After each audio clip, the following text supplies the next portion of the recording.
Suspects are now in police custody. They are three brothers. Tonight, our investigative team has uncovered new, disturbing evidence concerning the man police believe is at the center of their investigation. Chief Investigator Ron Regan is here tonight to tell us more about the brothers. Well, it turns out Ariel Castro has had run-ins with police and child welfare officials before. Ariel Castro was fired as a school bus driver last November for misconduct after repeatedly being disciplined.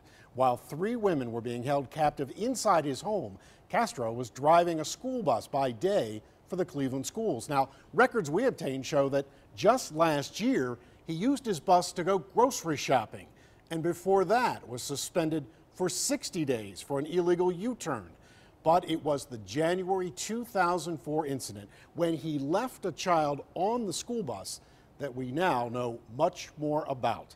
Police records I've gotten a hold of tell us that Castro let one child off that bus, but came back to the bus and told the second child to, quote, lay down, and used a vulgar expletive that begins with a B. It was about noon.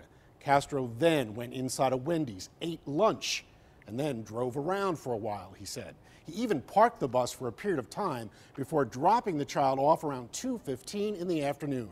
The police report I've got a hold of documents that the child was examined at the hospital and a sexual abuse team was on that case, but no charges were ever filed. Cleveland police went to his home, though, back in 2004, got all the way to the front door, knocked, and no one answered. They were just steps away from possibly discovering who was inside that house. Children and Family Services tells me that Castro was finally interviewed at their headquarters, but not at his home. They also told us that this was not the first time that they investigated Castro. Back in 1992, he was interviewed for alleged abuse and physical abuse, but it was ruled unsubstantiated. Finally, we found when Castro applied for his school bus driver job, he wrote down that he, quote, enjoys working with children and young people. Now, here's something else we found that was really kind of intriguing. Take a look at this. This is what Ariel Castro looks like today. Examine it carefully.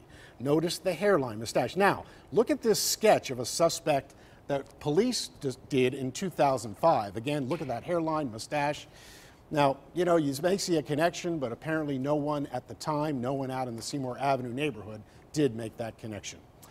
I'm Chief Investigator Ron Regan.